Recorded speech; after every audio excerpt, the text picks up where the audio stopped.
थोडं राजकीय वर्तुळाकडे आपण अपेक्षित होतं. सध्या लोकसभेची निवडणूक झाली नुकतीच आणि एक मोठा बदल भिवंडी लोकसभेमध्ये पाहायला मिळाला. खासदार कपिल पाटील माजी खासदार जे होते हॅट्रिक साधतील असं प्रत्येकाला वाटत होतं, परंतु असं झालं नाही आणि राष्ट्रवादी काँग्रेसची आपण पाहिलं शरदचंद्र पवार गटाची बाळाभाऊ म्हात्रे यांना संधी मिळाली. एकंदरीत आपण याकडे कशा प्रकारे पाहतात की कपिल पाटील यांचा पराभव काय झाला, काय नेमकी कारणे होती यांच्या पराभवाची? कपिल पाटलांचा पराभव मला असं वाटतंय 2 ते 3 गोष्टींमुळे झाला असं मला वाटतंय. पहिली गोष्ट म्हणजे स्वतः कपिल पाटील साहेब आणि त्यांचे कार्यकर्ते हे कपिल पाटलांनी आणि मोदी सरकारनी ज्या काही खरोखर अत्यंत सुरेख गोष्टी आपल्या परिसरासाठी आणल्या त्या लोकांच्या पर्यंत पोहोचवण्यात थोडेसे कमी पडले असं मला वाटतं. कार्यकर्तेही कमी पडले आणि स्वतः खासदारांच्या माध्यमातून पण मला असं वाटतं सातत्य तेवढं राहिलं नसावं. थोडस असे एक जनमानसात प्रतिमा होती की आपण 100% निवडून येणारच आहोत, त्यामुळे थोडासा हलगर्जीपणा सगळ्या पातळीवरती झाला असं मला वाटतंय. आणि मुख्यतः जो त्यांचा पराभव झाला तो मी पॉझिटिव्ह वोटिंगनी पराभव झाला असं मानत नाही. माझं असं म्हणणं आहे की निगेटिव्ह वोटिंगचा परिणाम आहे. म्हणजे एक मोठ्या संख्येने एक समाजामध्ये असे लोक होते की जे आता आपला उमेदवार कोण आहे किंवा त्याचं काम काय आहे, त्याची पार्श्वभूमी काय आहे, किंवा ज्या आघाडीला तो रिप्रेझेंट करतोय त्यांचं नेमकं भविष्यातली देशासाठी नेमकी त्यांची भूमिका काय असणार आहे याचा त्यांनी विचारच केलेला नाहीये. केवळ आम्हाला या भारतीय जनता पक्ष पुरस्कृत असलेल्या उमेदवाराला आम्हाला हरवायचं आहे अशा प्रकारचं निगेटिव्ह वोटिंग मधनं हा कार्यक्रम झालेला आहे असं मला वाटतं. आता या पुढल्या विधानसभेच्या निवडणुकीच्या दृष्टीने त्यात कार्यकर्त्यांना आणि आमदार साहेबांना आणि इतर सगळ्याच भारतीय जनता पक्ष आणि युतीच्या सगळ्या सहकाऱ्यांना खूप बदल करायला लागणार आहे आणि मला खात्री आहे की तो अपेक्षित पॉझिटिव्ह बदल हा पुढल्या 2-3 महिन्यात नक्कीच दिसेल. भाजपाचे माजी मंत्री जगन्नाथ पाटील यांनी मागे एक मोठं विधान केलं होतं की कपिल पाटील यांच्या पराभवाला आमदार किसन कथोरे जबाबदार आहेत, त्यांनी पक्षाविरोधात काम केलं होतं. त्यांचं असं स्टेटमेंट होतं की आगरी मतं जी आहेत ती बाळमामाला पडली पाहिजेत आणि कुणबी मते जी आहेत ती सामऱ्यांना पडली पाहिजेत असं आमदार किसन कथोरे यांनी स्टेटमेंट केलं आणि त्यातूनच पाटलांचा पराभव झाला. या स्टेटमेंटकडे कशा प्रकारे पाहतात की भाजपचेच मंत्री आमदारांवरती अशी टीका करतात, याकडे एकंदरीत कशा प्रकारे पाहतात? नाही, तो थोडासा दुर्दैवी प्रकार होता असं मला वाटतं. आणि मी गेले 25 वर्षापेक्षा अधिक वर्ष भारतीय जनता पक्षात काम करतोय. जगन्नाथ पाटील आणि माझे आणि आमच्या कुटुंबाचे अतिशय वैयक्तिक संबंध आहेत, म्हणजे माझ्या वडिलांसारखेच पाटील साहेब आहेत. त्यामुळे ते जेव्हा पाटील साहेबांचं स्टेटमेंट मी वाचलं त्यावेळेला मलाही थोडंसं वाईट वाटलं. परंतु कसं आहे की बऱ्याच वेळेला काही नॅरेटिव्ह सेट केली जातात आणि त्याच्यातलं ते एक तो जो काही त्या स्वरूपाचा प्रचार होता तो एक नॅरेटिव्ह सेट करण्याचा एक कार्यक्रम होता असं मला वाटतं, ज्यात विरोधी पक्ष अधिक यशस्वी झाले असं मला वाटतंय. आणि वस्तुस्थिती अशी आहे की अशा प्रकारची सगळी स्टेटमेंट्स किंवा अशा प्रकारचं नॅरेटिव्ह सेट करून सुद्धा आपल्याला माहिती आहे की मुरबाड विधानसभेमध्ये भारतीय जनता पक्षाचे खासदार उमेदवार असले कपिल पाटील यांना बढतच मिळालेली आहे. फक्त जी आपल्याला अपेक्षित बढत आहे ती तेवढी आपण देऊ शकलो नाही याची खंत आहे. बाकी हा सगळा एक नॅरेटिव्ह सेट करण्याचा प्रश्न असतो ज्याच्यामध्ये विरोधी पक्ष यशस्वी ठरले असं मला वाटतंय. यामध्ये आणखीन एक नॅरेटिव्ह सेट केला गेला होता की भाजप सरकार यंदा जर 400 सीट आली तर संविधान बदलण्याचं काम केलं जाईल. याकडे कशा प्रकारे पाहता की खरंच संविधान बदललं असतं जर 400 सीट भाजपाच्या आल्या असते तर? नाही, ज्याला आपण म्हणतो ना जे काही चुकीचे प्रचार जे काही देशपातळीवर करण्यात आले त्यातलाच हा एक प्रमुख मुद्दा आहे. 400 सीट हा एक प्रकारचा खरं तर सांगायचं तर मोदींचा हा प्रयत्न होता की आपल्या कार्यकर्त्यांना ते निवडणुकीपुरतं दिलेलं एक बळ देण्याचा तो प्रकार होता, हा खरा प्रकार होता. त्यातनं हे अशा प्रकारचं नॅरेटिव्ह सेट केलं गेलं. पण आपल्याला माहिती असेल तर याच्या अगोदरच जी काही लोकसभा होती आपली त्यात सुद्धा भाजप पुरस्कृत 370 लोक होतेच की, 360 ते 370 लोक होतेच. मग जर खरोखरच जर काही घटनेमध्ये बदल करायचा असता तर 360 लोकांना बरोबर करून सुद्धा करता आला असता. त्याला काही 360 किंवा 380 याच्यामध्ये काही फार काही त्याच्यामध्ये तुलनात्मक काही बदल नाहीये. तर ज्या व्यवस्थेने भारतीय जनता प्रणित व्यवस्थेने गेल्या 10 वर्षात तशा प्रकारचा प्रयत्न कधीही केला नाही, ते कशाला प्रयत्न करणार आहेत? आणि घटना ही आपली सक्षम आहे. हा घटनेमध्ये दुरुस्त्या या आतापर्यंत 120 वेळा करण्यात आलेल्या आहेत. आता दुरुस्ती करणं म्हणजे घटना बदलणं असं नाही. आणि काँग्रेसचं गव्हर्नमेंट असताना त्यातल्या 120 पैकी 90पेक्षा अधिक घटना दुरुस्त्या काँग्रेसचं सरकार असताना केलेल्या आहेत. आता मी स्वतः या मताचा आहे की ते काँग्रेस असो अथवा भाजप असो, काळाच्या ओघाप्रमाणे काही दुरुस्त्या करायला लागतातच. आणि स्वतः बाबासाहेबांनीच हे म्हणलेलं आहे घटना लिहिताना की कुठलीही घटना ही स्थायी स्वरूपाची असूच शकत नाही. जसं जसं काळ बदलत जातो, गरजा बदलत जातात, व्यवस्था बदलत जाते, तसं तुम्ही त्यात बदल करणं गरजेचंच आहे. त्याच्यामुळे दुरुस्त्या करणं हा एक वेगळा भाग असतो आणि घटना बदलायला निघालेल्या आहेत अशा प्रकारचा प्रचार करणं हा वेगळा भाग असतो. आणि दुर्दैवाने त्याला काही लोक बळी पडले. हे आपल्या देशाचं दुर्दैव आहे. नुसतं भाजप सरकारचे 40 खासदार कमी झाले किंवा 40-50 खासदार कमी झाले एवढं ते काही तुलनात्मक महत्वाचं नाहीये. तर अशा प्रकारच्या नॅरेटिव्हला लोक बळी पडतायत हे देशाचं दुर्दैव आहे असं मला वाटतं. नक्कीच. विरोधकांकडून अजून एक विषय खूप चर्चा झाली, ती म्हणजे देशाचं जे लोकसभेची निवडणुका होती ती हिंदुत्वावरती केलं. स्वतः अयोध्यासारखा मोठा महत्वाचा राम मंदिराचा मुद्दा असेल, परंतु अयोध्येच्या जागेवरती जर आपण पाहिलं तर बीजेपीचा पराभव झाला. काय नेमकं कारण आहे या पराभवामागचं, एकंदरीत एक विश्लेषक म्हणून कशा प्रकारे पाहतात? नाही, आता मी स्वतः काय अजून अयोध्येला गेलेलो नाहीये, त्यामुळे जे काही वृत्तपत्रामध्ये लिखाण आलं, जे काही ऑडिओ व्हिज्युअल मीडियामधून आपल्याला समजतंय, अयोध्या हा काही मतदारसंघ नव्हता, तो फैजापूर मतदारसंघ आहे. आणि जसं एखाद्या मतदारसंघामध्ये 5 किंवा 6 विधानसभेचे मतदारसंघ असतात, तसं त्याच्यामध्ये 5 किंवा 6 मतदारसंघ होते. आणि त्याच्यामध्ये एका ठिकाणी अयोध्या ही त्याच्यामध्ये एक भाग आहे त्याचा. तिथलं काही स्थानिक राजकारण असेल किंवा दुर्दैवाने आपल्या देशामध्ये जे आता जातीवर आधारितच चर्चा फक्त लोकांची चालू असते. आणि आता मी तर गेले 1 महिना 2 महिने बघतोय की ज्या पद्धतीने राहुल गांधी जातीशिवाय दुसरं काही बोलतच नाहीयेत, की त्याच्यामध्ये अत्यंत क्लेशदायक आहे ते. एकीकडे आपण असं म्हणतोय की ह्या सगळ्या व्यवस्थेतून आपल्याला बाहेर जायचं आहे, आणि दुसरीकडे आपण परत परत फक्त जात या विषयीच फक्त लोकांना बोलतोय, किंवा ते एक मोठं षडयंत्रच आहे की हिंदू समाजामध्ये फूट पाडण्याचं, की आता दुसरं काहीच विषय उरलेला नाहीये. एका बाजूने तर विकासाची घोडदौड चालूच आहे, तर ही सगळं फूट पाडायची कशी? तर फक्त जातीवर आधारित जे आपण गेल्या 500 वर्षाच्या ज्या आपल्या अडचणी आहेत त्याच्यावर परत परत बोट दाखवायचं आणि हिंदू समाजाला त्याच्यामध्ये वेगवेगळं करायचा प्रयत्न करायचा, हा एकमेव प्रयत्न हा या मंडळींचा चालू आहे. आणि मला असं वाटतंय की आपण लोक बऱ्यापैकी हुशार आहोत, काय बरं वाईट हे आपल्याला कळत आहे. आणि मला खात्री आहे की जातीवर आधारित देश चालणार नाही किंवा चालू नाहीये असे माझं तरी स्वप्न आहे स्वतःचं. नक्कीच. आता विधानसभेबद्दल बोलूया. काहीच दिवसांवरती, काही महिन्यांवरती विधानसभेचं वादळ पुन्हा एकदा आपल्या राज्यांमध्ये वाहणार आहे. परंतु महायुतीचं सध्या सरकार आहे महाराष्ट्र राज्यामध्ये. आता शिवसेना आणि भाजपमध्येच कुठेतरी मतभेद किंवा फूट पडताना पाहायला मिळते. नुकतंच शिवसेनेचे नेते अरविंद मोरे यांनी एक स्टेटमेंट केलं आपल्या भाषणामध्ये की आमदार किसन कथोरे यांच्या डोक्यावर पाय ठेवून त्यांना गाडून पराभव झाला पाहिजे, असं त्यांचं स्टेटमेंट होता. याकडे कशा प्रकारे पाहता?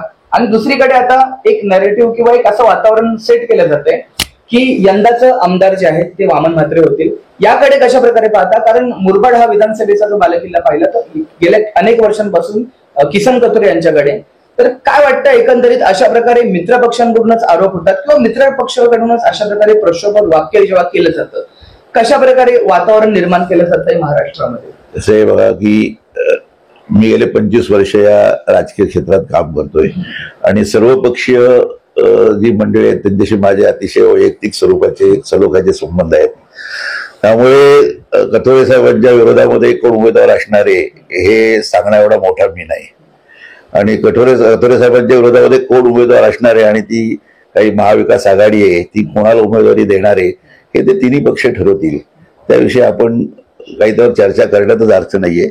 मला तरी असं वाटतंय की आता सध्या महायुतीमध्ये जे 3 पक्ष आहेत ते एकमेकाशी अतिशय घट्टरित्या बांधलेले आहेत. आणि अशा स्वरूपाची स्थानिक पातळीवरची जी काही चर्चा प्रत्येक ठिकाणी असते याचं कारण की प्रत्येकाला आशा आकांक्षा असतात. जो राजकीय क्षेत्रात काम करतो त्या प्रत्येकाला असं वाटतं की आपल्यालाही काहीतरी पद मिळायला पाहिजे. त्यामुळे एखाद्याच्या मनात काही येणं याच्यामध्ये गैर काही नाही, परंतु त्या पक्षाचे जे सर्वोच्च नेते आहेत त्या सगळ्या गोष्टींची ते जबाबदारी घेतील याची मला खात्री आहे. आणि अशा प्रकारची जी काही प्रत्येक ठिकाणी जी काही छोटी मोठी वादळं असतात ती सगळे लोक एकत्र बसतील आणि योग्य तो निर्णय घेतील. आणि मला खात्री आहे की महायुती म्हणूनच हे तिन्ही पक्ष आणि त्यांचे सगळे कार्यकर्ते हे निवडणुकीला सामोरे जातील. फक्त माझी स्वतःची एक छोटा कार्यकर्ता म्हणून एवढीच इच्छा आहे की 3 पक्ष जेव्हा एकत्र येऊन काम करतात तेव्हा ते जागा वाटप काही सोपं राहत नाही संपूर्ण महाराष्ट्रातच. तर वेळ न घालवता किमान 2-2.5 महिने अगोदर हे जागा वाटपावरती निर्णय प्रक्रिया सुरू होऊन ती संपली पाहिजे. असं झालं तर मग खालच्या पातळीवरती कटुता राहत नाही. अन्यथा नाहक भाषणबाजी आणि चुकीचं बोलणं आणि त्याला मीडियाने त्याला नाहक दिलेलं महत्व अनेक ठिकाणी काही कारण नसताना किंवा जाणीवपूर्वक असंही मी म्हणेन, तर ते सगळ्या गोष्टी या थांबल्या जातात. आणि त्याच्यामुळे मला असं वाटतं की तातडीने जागा वाटपांच्या बोलणी या सगळ्या सर्वोच्च नेत्यांनी करायला पाहिजेत. प्रत्येक ठिकाणी आपापल्या भागातले जे कोणी इच्छुक मंडळ असतील त्यांना वेळच्या वेळीच त्या बाबतीमध्ये माहिती दिली पाहिजे. जिथे शक्य असेल ते त्याला थांबवलं पाहिजे. हे फक्त एकट्या शिवसेनेचं असं नाही, भाजप, शिवसेना म्हणजे शिंदे गट आणि अजितदादा या तिन्ही लोकांनी हे करणं गरजेचं आहे. नाहकमध्ये वेळ गेला ना तर त्याला कटुता काही कारण नसतं निर्माण होते. मला असं वाटतंय की जो मतदारसंघ गेले 15 वर्ष किसन कथोरे उत्तमरित्या सांभाळत आहेत आणि आता जी छोटीशी पडझड झाली होती त्यात सुद्धा ज्या मतदारसंघांनी युतीच्या उमेदवाराला बढत दिलेली आहे आणि गेल्या वेळेला तर मला वाटते महाराष्ट्रामध्ये सगळ्यात जास्त मतं ज्या आमदारांनी मिळवलेत ते म्हणजे मुरबाडचे आपले आमदार, तर त्यांच्या बाबतीत काही वेगळा निर्णय होईल असं मला सुतराम वाटत नाही. मात्र ह्या गोष्टी या जितक्या लवकर चर्चा थांबवल्या जातील तेवढं सगळ्यांच्याच भल्याच आहे. वरिष्ठांकडून जो निर्णय येईल तो मान्य असेल सगळं? 100%. मी तर अतिशय एक छोटा कार्यकर्ता आहे आणि माझी पार्श्वभूमी म्हणजे मी जरी भाजपचा कार्यकर्ता असलो तरी मी मूलतः संघाच्या विचाराला जोडलेला माणूस आहे आणि त्याच्यामुळे जो काही निर्णय असतो, जो काही वरिष्ठांकडून निर्णय येतो तो सगळ्यांनी पाळायचाच आहे. आणि मला खात्री आहे की जर तुम्हाला परत महायुतीची सत्ता आणायची असेल तर तिन्ही पक्षाच्या सगळ्याच कार्यकर्त्यांनी आणि सगळ्या स्वयंघोषित नेत्यांनी ते पाळायला पाहिजे आणि एकदिलाने एकजुटाने काम करायला पाहिजे. अन्यथा नुकसान झालं तर सगळ्यांचंच नुकसान होणार आहे, त्यात कोणाचाच फायदा होणार नाहीये.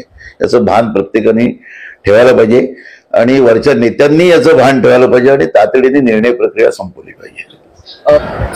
नमस्कार, मी अनिकेत. ठळक वार्ताच्या विशेष मुलाखतीमध्ये आपले सर्वांचे स्वागत आहे. बदलापूर शहर काल परवाचं खेडं शहरात रूपांतर झालं. या शहरात अनेक विकास झाली, यामध्ये अनेक लोकप्रतिनिधींचा हात आपल्याला पाहायला मिळतो. मग येथील स्थानिक नगरसेवक असतील किंवा आमदार किंवा इतर मंडळी असतील. आज याच विषयी आपण सखोल चर्चा करणार आहोत. याविषयी आपल्यासाठी बोलण्यासाठी असणारे काका गोळे फाउंडेशनचे विश्वस्त आशिष गोळे सर. खरं तर यांच्या राजकीय क्षेत्रात देखील एक चांगलं योगदान आहे, त्याच प्रकारे सामाजिक क्षेत्रामध्ये देखील एक त्यांचं आपलं ओळख पाहायला मिळते.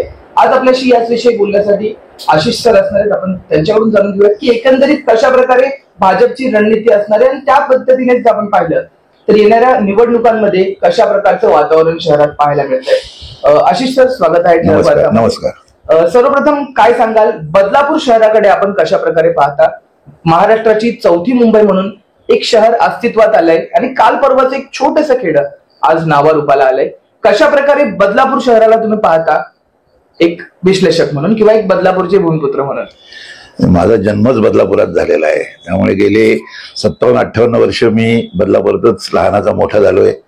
व्यवसाय मी बदलापुरातच करतो. राजकीय क्षेत्रात जे काही काम केलं ते किंवा सामाजिक क्षेत्रात जे काही काम करतोय ते सगळं बदलापुरातच आहे. त्यामुळे अत्यंत छोटं असलेलं एक खेडेगाव असलेलं बदलापूर ते आता बऱ्यापैकी शहराकडे वाटचाल करत असलेलं बदलापूर, असा सगळा प्रवास मी गेल्या 58 वर्षात बघितलेला आहे.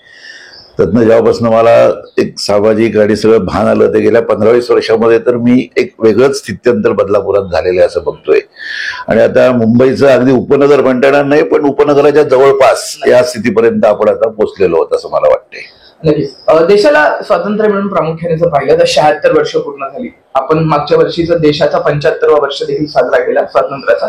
परंतु अनेक मूलभूत समस्या अजूनही भेडसावतात. त्यातच जर पाहिलं तर सर्वात मोठी प्रश्न जो आहे तो रुग्णालयाचा असेल. आपल्याकडे अजूनही मुंबईसारखे रुग्णालय नाहीयेत किंवा त्यासाठी नागरिकांना अजूनही मुंबईसारख्या शहरात प्रवास करावा लागतो. एकंदरीत कशा प्रकारे पाहता? आपलं देखील फाउंडेशन आहे, आपण देखील सामाजिक कार्य करत असतात. एकंदरीत या विषयाकडे कशा प्रकारे आपण पाहतो? वैद्यकीय व्यवस्था हा मोठी जटिल समस्या आहे आणि आपण जे नेहमी सातत्याने जे म्हणत असतो की मुंबईसारखी रुग्णालय आपल्याकडे नाहीत, तर ते आपल्याकडे होणं शक्यही नाही ही वस्तुस्थिती आहे. याचं कारण असं की आपण मुंबईपासून बरंच लांब राहतोय आणि सद्यस्थितीमध्ये जी काही वाहतुकीची व्यवस्था किंवा जी काही समस्या आहे ठाण्यापर्यंत, मुंबई लांब राहिला अगदी ठाण्यापर्यंत पोहोचण्याची, त्याच्यामुळे मोठ्या ज्याला आपण क्वालिटी इन्फ्रा जे आपण म्हणतो ते बदलापूरमध्ये होणं फार अवघड झालेलं आहे. एकूण सगळ्याच दृष्टीने, म्हणजे त्याच्यामधले जे काही आर्थिक व्यवस्था असते त्या दृष्टीनेही आणि तिथे लागणाऱ्या डॉक्टरांच्या, क्वालिटी डॉक्टरांच्या उपस्थितीच्याही दृष्टीने आपण बघितलं तर आपल्याला कल्याणच्या पुढे, म्हणजे बदलापूर तर आणखी आपण खाली राहिलोय, पण कल्याणपर्यंतच जास्तीत जास्त आता आपल्याला, ज्याला आपण सुपर स्पेशालिटी किंवा स्पेशालिटी या सेक्टरमधले डॉक्टर्स आहेत ते तिथपर्यंतच येत आहेत. त्याच्या पुढे कुठेही उल्हासनगर, अंबरनाथ, बदलापूर आणि पुढे कर्जत इथे तुम्हाला फारसं काही दिसत नाहीये. पण तरी सुद्धा मी असं म्हणेन की आता माझा वैद्यकीय क्षेत्रात बराच संपर्क असतो सगळ्यांशी, की बदलापूर हे तुलनेने, इतर शहरांच्या तुलनेने वैद्यकीय क्षेत्रामध्ये खूपच अग्रेसर आहे असं मला वाटतं. साधारणतः 15 ते 20 प्रकारच्या सगळ्या फॅकल्टीजचे चांगले डॉक्टर्स आज बदलापूरमध्ये उपलब्ध आहेत. तुलनेने बदलापूरमध्ये वैद्यकीय क्षेत्रात चांगलं काम चालू आहे असं माझं स्वतःचा समज आहे. आणि मी आपल्याला एक गोष्ट मुद्दाम निदर्शनाला आणू इच्छितो की या शिंदे, फडणवीस किंवा हे जे काही महायुतीचं सरकार आहे यांनी अंबरनाथला जे आता वैद्यकीय महाविद्यालय जे मंजूर केलेलं आहे, हा आपल्या मुरबाड, कर्जत, बदलापूर आणि कल्याण या सगळ्या परिसरातल्या वैद्यकीय व्यवस्थेचा टर्निंग पॉइंट पुढल्या 5 वर्षात ठरणार आहे.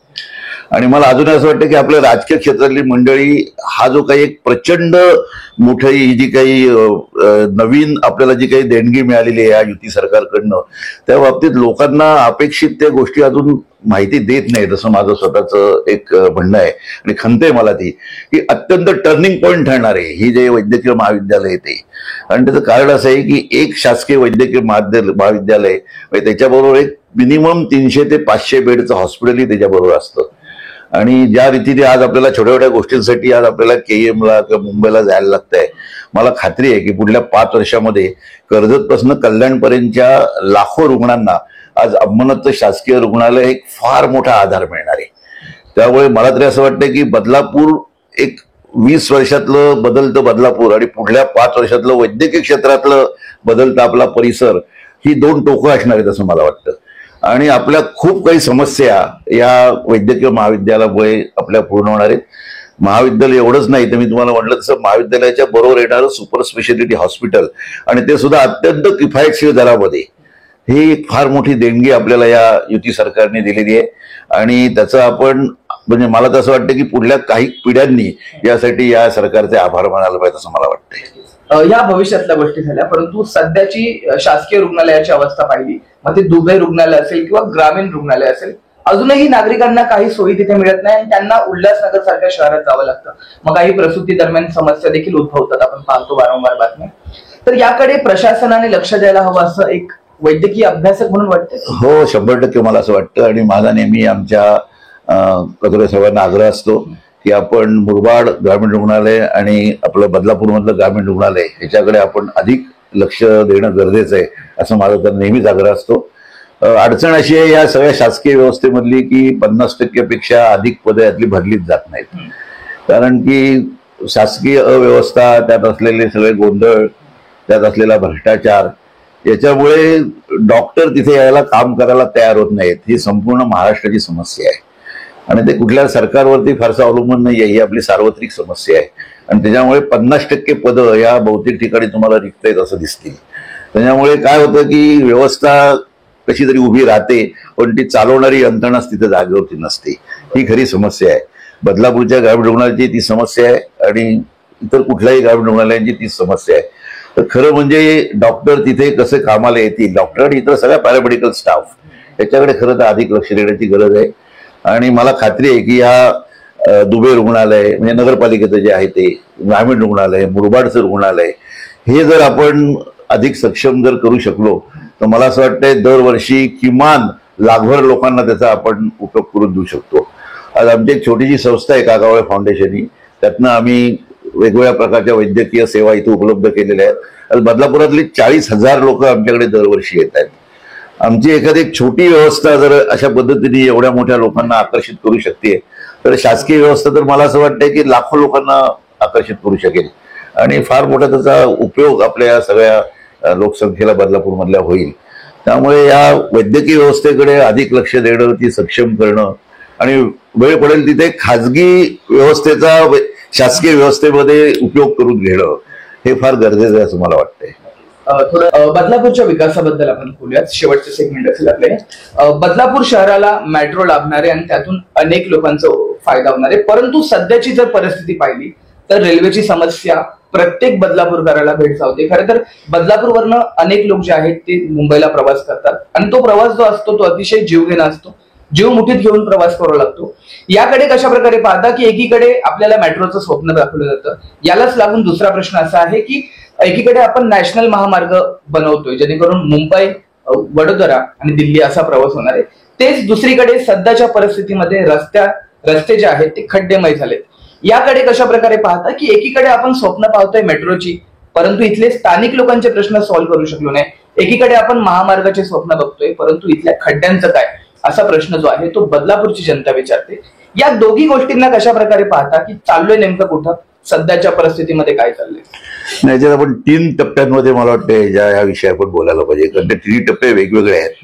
ते एकमेकात सरमिसळ करण्यात काही अर्थ नाहीये. पहिला टप्पा असा आहे की मेट्रोच्या बाबतीमध्ये, तर जरी आपण मेट्रोचा प्रयत्न करत असलो आणि हे जे काही युती सरकार आहे आणि त्यांना पाठबळ देणारं केंद्र सरकार मोदींचं, हे दोन्ही जर अशाच पद्धतीने कायमस्वरूपी इथे आणखी पुढले 5 वर्ष काम केलं तर मला वाटतंय हा मेट्रोचा प्रश्न थोडासा अजून आपण पुढे नेऊ शकू असं मला वाटतंय.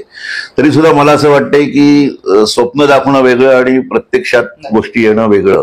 तर आपण वस्तुस्थितीचा विचार जर केला तर मला स्वतःला असं वाटतं की आणखी 5 एक वर्ष तरी बदलापूरपर्यंत मेट्रो पोहोचणं मला अवघड दिसतंय. ही वस्तुस्थिती मला वाटते. म्हणजे आपण त्याचा प्रयत्न करतोय, पण त्याचे ऍक्विजिशन, सगळ्या गोष्टी, टेक्निकल मंजुरी, त्याला लागणारे पैशाची उभारणी, हे सोपं काम नाहीये. बोलणं सोपं असतं पण प्रत्यक्षात ते करणं ते अवघड आहे. मला खात्री आहे की ते पुढल्या 5 ते 7 वर्षामध्ये बदलापूरपर्यंत 100% येईल. पण त्यासाठी त्याच्या अगोदरच्या ज्या काही मेट्रो आहेत त्या कार्यावळीत होणं गरजेचं आहे. त्यानंतर आपला नंबर हा 100% लागणार आहे, त्याबद्दल काही वादच नाहीये. पण वी हॅव टू वेट. मला वाटतं थोडं थांबायला लागेल. हा एक मेट्रोचा विषय. दुसरा म्हणजे जो वडोदरा महामार्ग जो आहे, एक फार मोठी देणगी ही बदलापूरकरांना मिळालेली आहे. याने काय होणार आहे की आता आपलं असं होत होतं की कुठल्याही एक्सप्रेस वेला पोहोचायला आपल्याला किमान 1.25 तास लागत होता. म्हणजे इथनं कर्जत घ्या, इथनं नाशिकचा घ्या, इथनं गुजरातचा घ्या, आणि अत्यंत वाहतुकीची समस्या असलेल्या रस्त्यावरनं तुम्हाला 1.25 तास जायला लागत होतं. त्यामुळे ते जीवघेणा प्रवास अशा प्रकारचं ते परिस्थिती सध्या आहे. आणि आता आपण फक्त बदलापूरपासून 7 मिनिटाच्या अंतरावरती आपला एक्सप्रेसवेचा आपल्याला चॅनेल ओपन जे करतायत ते मिळत आहे. त्यामुळे आपल्याला सगळीकडेच आपली कनेक्टिव्हिटी प्रचंड वाढणार आहे इतर शहरांची. बरं, शासनाचं जी काही भूमिका आहे ती एवढी उत्तम आहे की अशा प्रकारचे सुपर एक्सप्रेसवे जे आहेत ते परत एकमेकाला ते कनेक्ट केलेत त्यांनी. म्हणजे तुम्ही एका रस्त्यावर दुसरा रस्ता, दुसऱ्यावर तिसऱ्या रस्त्या असं तुम्ही जाऊ शकता. त्यामुळे आपल्याला आता कुठेही देशात जायचं असेल तरी सुद्धा आपली कनेक्टिव्हिटी आपल्या अगदी हाकेच्या अंतरावरती पुढल्या 1-2 वर्षात येणार आहे असं मला वाटतंय. तर त्याचा परिणाम 100% बदलापूरच्या डेव्हलपमेंटसाठी पॉझिटिव्ह असा होणारच आहे. त्याबद्दल काही वादच नाही की त्याचा आपल्याला काही ना काहीतरी फायदा हा मोठ्या प्रमाणावर होणार आहे.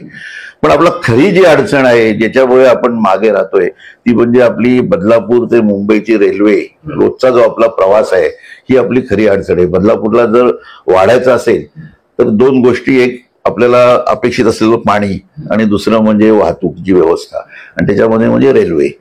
तुम्हाला कल्पना असेल की रोज साधारणतः 50,000 लोक इथनं मुंबई किंवा त्या परिसरात कामासाठी जातात. आणि आपली एक बेडरूम सिटी आहे. म्हणजे लोक रोज सकाळी 8 वाजता कामावर जातात, संध्याकाळी 7 वाजता घरी येतात. झोपण्यासाठीच लोक घरी येत अशी स्थिती आहे. आणि या वडोदरा एक्सप्रेसवे किंवा सगळ्या गोष्टींमुळे आपल्या मुंबईला जाणाऱ्या व्यवस्थेमध्ये काही फरक दुर्दैवाने पडत नाही. त्यामुळे जिथपर्यंत 3री-4थी लाईन जिथपर्यंत आपली होत नाही रेल्वेची, तिथपर्यंत मला हे सगळं अवघड दिसतंय. आणि त्याचं जे ऍक्विजिशन आहे आणि त्याची जी काही सगळं पुढच्या गोष्टी आहेत त्या तातडीने होण्याची गरज आहे. आणि नेहमीप्रमाणे आपली नोकरशाही अत्यंत बोगस काम करत आहे.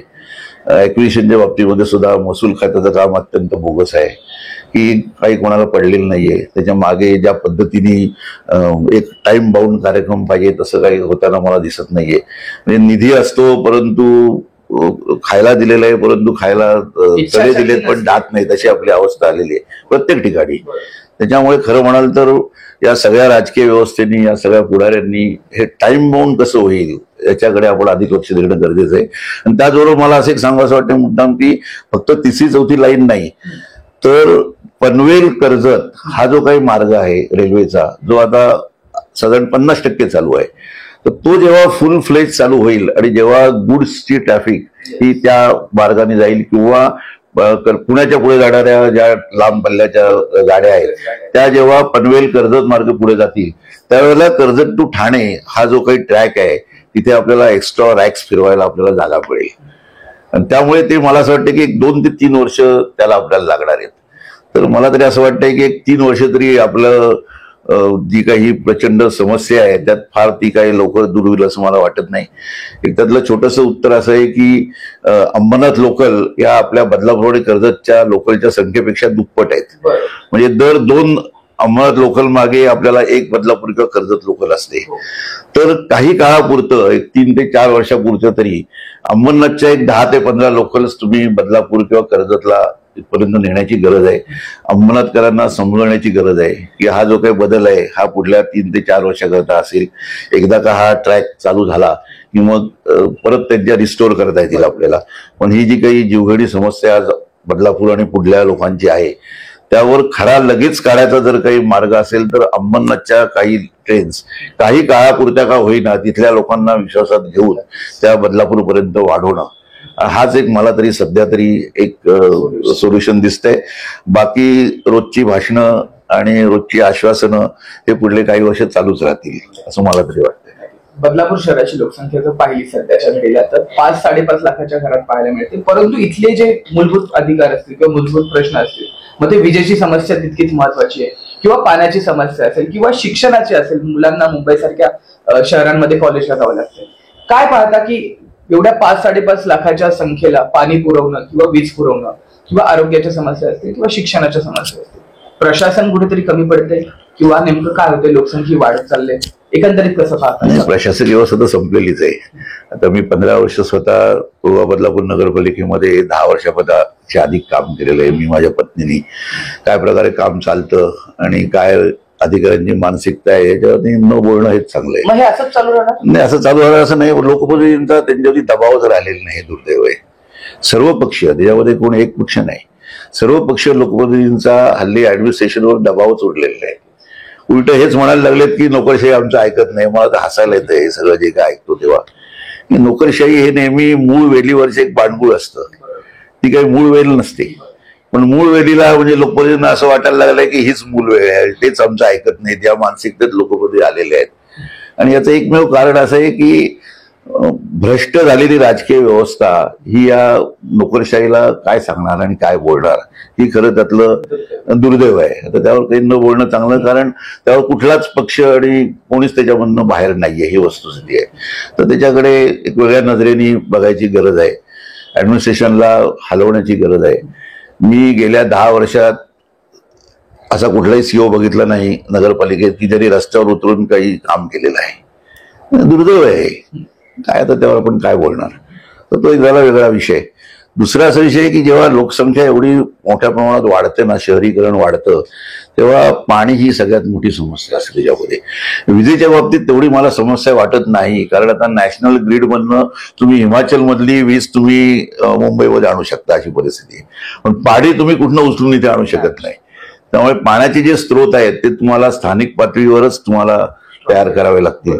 आणि आता ह्याच्या पुढल्या काळामध्ये मला स्वतःला असं वाटतं की गेल्या 10 वर्षाचं आपण सगळं बघितलं तर नवीन धरणं वगैरे होणं हे सोपं नाहीये. आता हे मोरबेच्या बाबतीमध्ये, मोरबे नाही, आता कुठलं ते तुमचं कुठल्या धरणाची आपण चर्चा करतो, पोशीर. आता पोशीर मला तरी वाटतंय की माझ्या नातवंडांपर्यंत झालं तरी खूप आहे पोशीर, अशी परिस्थिती आहे. कारण की ते सोपं नाहीये. एवढे मोठे लँड ऍक्विजिशन, त्यांना मिळणारे पैसे, त्यातले राजकीय हस्तक्षेप, काही कारण नसताना लोकांना विरोधामध्ये उभं करणं, या ज्या काही सगळ्या गोष्टी चालू असतात त्याच्यामधनं अशा प्रकारचे मोठे धरणं तयार होणं आणि एवढा त्यासाठी निधी उपलब्ध होणं हे मला खूप अवघड वाटतं, सोपं वाटत नाही. माझं स्वतःच असं नेहमी म्हणणं आहे आणि मी आमदारांशी सुद्धा अनेक वेळा चर्चेमध्ये हा मुद्दा घेतलेला आहे की बदलापूरची जर पाण्याची समस्या सोडवायची असेल तर तुम्ही पोशीर वगैरे या सगळ्यासाठी प्रयत्न करा, तो काही आपल्याला पाहिजेच आहे शहरीकरणासाठी. पण बारवीचं पाणी आपण घेणं हा त्याच्यावरचा एक सर्वोत्तम पर्याय आहे. दुसरा आपल्याकडे दुसरा कुठलाही पर्याय उपलब्ध होऊ शकत नाही. हे जे काही छोटी मोठी 5-5 MIDTच्या धरणांच्या ज्या आपण गोष्टी करत असतो त्यांनी बदलापूरची तहान भागणारी नाही. बदलापूरची तहान भागवायची असेल तर एकमेव मार्ग आहे, तो म्हणजे 12वीचा कोटा बदलापूरसाठी घेणं. ह्याच्याशिवाय दुसरा कुठलाही पर्याय नाही. आणि त्याला राजकीय मतांतर त्याच्यामध्ये असता कामा नये. सर्वपक्षीय एकता त्यासाठी झाली पाहिजे. आणि अंबरनाथ बदलापूरसाठी जे आपलं मजिपाचं आपण जे पाणी घेतोय ते कुठल्याही परिस्थितीमध्ये आपल्याला रॉ वॉटर हे आपल्याला MIDCचं आपल्याला मिळालं पाहिजे. प्रश्न राहतोय फक्त रेट निगोशिएशनचा आणि कोट्याचा. तर त्यासाठी जो काय अपेक्षित राजकीय दबाव असतो तो आपण लावायला पाहिजे. आणि तेवढं एकच फक्त मला डोळ्यासमोर सोल्युशन पुढल्या 10 वर्षातलं दिसत आहे, ते म्हणजे जर आपल्याला 12वीचं पाणी आपल्याला मिळालं. मी थोडं कटू बोलतोय कारण मला पोशीर विषयी मी फार काही म्हणजे नाही, पोशीर लवकर होईल असं मला वाटतच नाहीये.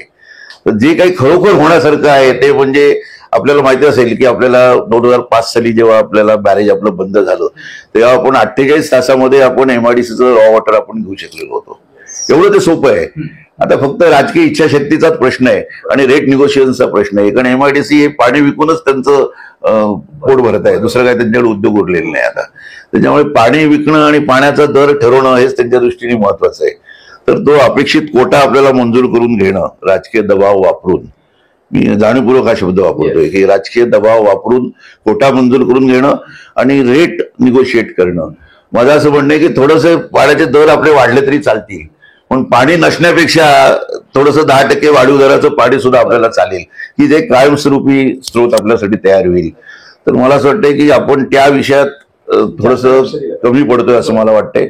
आणि तुमच्या मुलाखतीच्या माध्यमातून माझी कथोरे साहेबांना किंवा आता पलीकडे किणीकर आहेत त्यांना, असं दोन्ही आमदारांना माझं म्हणणं आहे की सर्व ताकद तुम्ही लावा आणि 12वीचा कोटा आपल्यासाठी घ्या. 12वीचा कोटा आपली पुढली 10-15 वर्षाची तहान भागू शकतो. तिथपर्यंत मग कोशीरचं काय व्हायचं असेल ते होईल.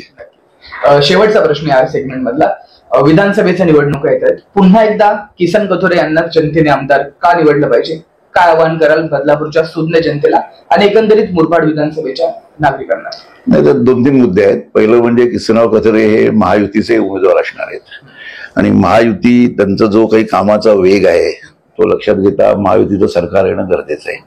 आणि महायुतीचं सरकार येण्यासाठी अधिकाधिक आमदार निवडून येणं गरजेचं आहे. आणि किसनराव कथोरे महायुतीचे उमेदवार असल्यामुळे त्यांना निवडून येणं अत्यंत गरजेचं आहे. ही पहिली गोष्ट.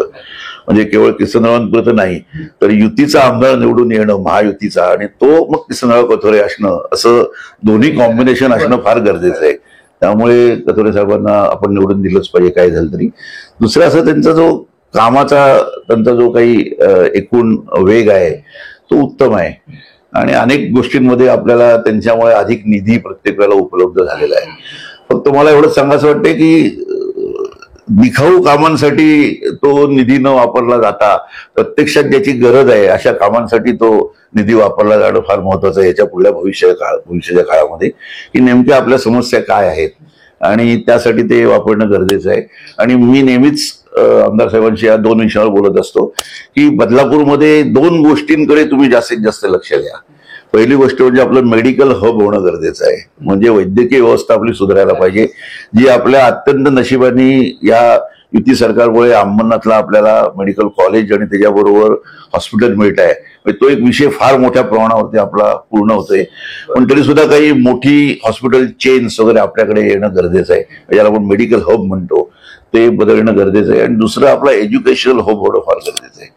म्हणजे आपल्याकडे काही मोठ्या संस्था शैक्षणिक क्षेत्रात येणं फार गरजेचं आहे. केवळ रस्ते झाले, पूल झाले, गटारं झाली म्हणजे शहर नाही सुधारत. त्याला 2 गोष्टी लागतात, एक वैद्यकीय व्यवस्था आणि एक शैक्षणिक व्यवस्था. आणि शैक्षणिक व्यवस्था जी आपल्याकडे आत्ता आहे, आज तुम्ही बघा गेल्या एक 10 ते 15 वर्षामध्ये मुंबईकडे जाणारा विद्यार्थ्यांचा ओघ आता तुम्हाला शेलू, कर्जत इकडे जाताना दिसतोय. त्याचं कारण काय आहे की तिथे तयार झालेली वैद्यकीय विद्यालय, वैद्यकाचं नाही, इंजिनिअरिंग कॉलेजेस असतील, बाकी सगळी कॉलेजेस असतील. तसं आपल्याकडे 2-3 मोठ्या संस्था, माझ्या आमदार साहेबांना या मुलाखतीच्या माध्यमातून विनंती आहे की 2-3 मोठ्या शैक्षणिक संस्था तुम्ही आपल्या परिसरात आणण्याचा प्रयत्न करा. त्या शैक्षणिक संस्था स्वतःची एक ताकद घेऊन येतात आणि त्याच्यावरनं त्या व्यवस्था त्या उभ्या करतात.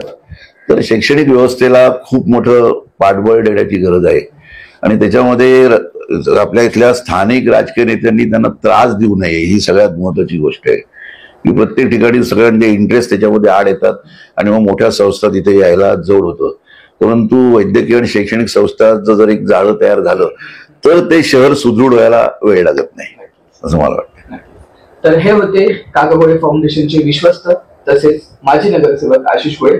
अतिशय सविस्तररित्या त्यांनी राजकीय क्षेत्र असेल किंवा सामाजिक क्षेत्र असतील, इथल्या मूलभूत अधिकार असतील, इथले मूलभूत प्रश्न असतील, यावरती वाचा फोडले. येणाऱ्या काळामध्ये आमदार किसन कथोरे यांनाच निवडून द्या असं देखील त्यांनी आवाहन केलंय.